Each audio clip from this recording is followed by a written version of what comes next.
Nous allons répondre à cette question pertinente, une équation universelle que chaque être humain doit résoudre dans son pèlerinage terrestre. Comment savoir à quoi Dieu nous a destinés? Cette question peut être formulée autrement dans un langage codifié. C'est quoi notre étoile? La destinée peut se définir comme le potentiel que Dieu met dans un homme pour atteindre un but ou accomplir sa volonté parfaite.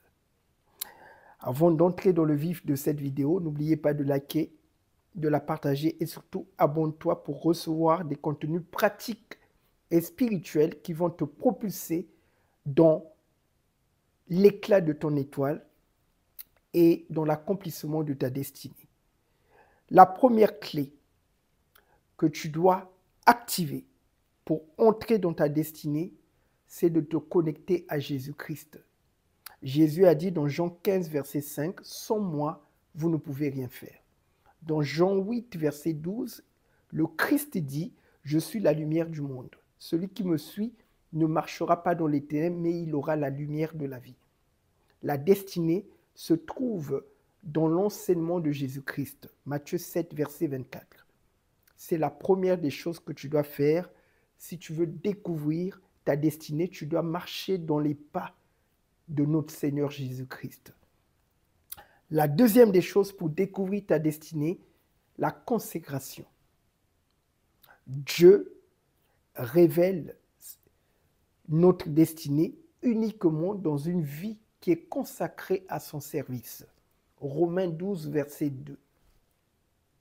Tu dois te consacrer entièrement au Seigneur et il ouvrira la porte de ta destinée.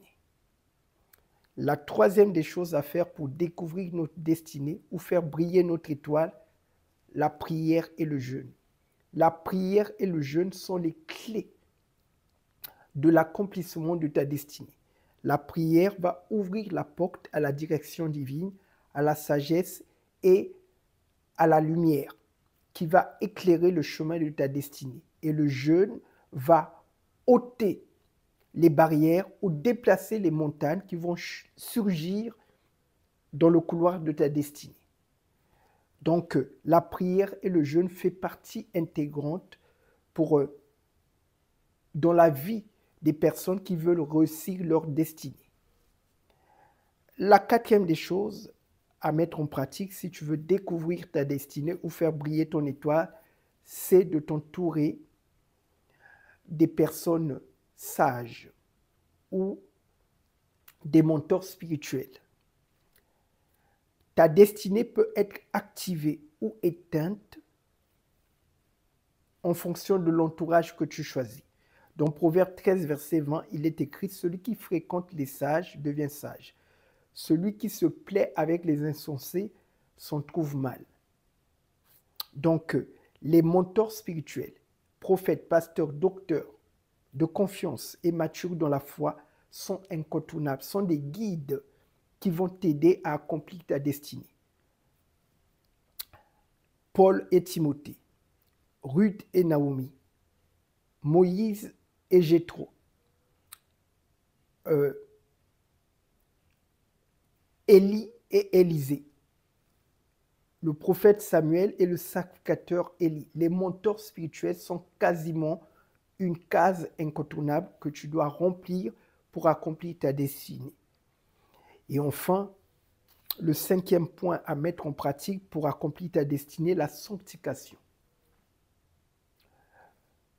Tu ne peux pas découvrir ta destinée dans le péché. Tu dois te mettre à part. La sanctification, c'est la mise à part pour servir Dieu et pour accomplir sa volonté. Donc, en marchant dans la sanctification, automatiquement, tu protèges l'éclat de ton étoile, tu évites que ton étoile puisse s'éteindre et tu ouvres la porte à l'accélération de ta destinée. Donc la sanctification, c'est le carburant pour accomplir ta destinée. Tu dois avoir une vie sanctifiée. Donc voilà les 5 points. Cette liste n'est pas exhaustive. Voilà, mettez-le en pratique et vous allez accomplir votre destinée et faire briller votre étoile. N'oubliez pas de liker cette vidéo, de la partager et surtout, abonnez-vous pour recevoir plus de contenu pratique et spirituel qui vous propulseront dans votre destinée. Je vous dis à très bientôt et merci.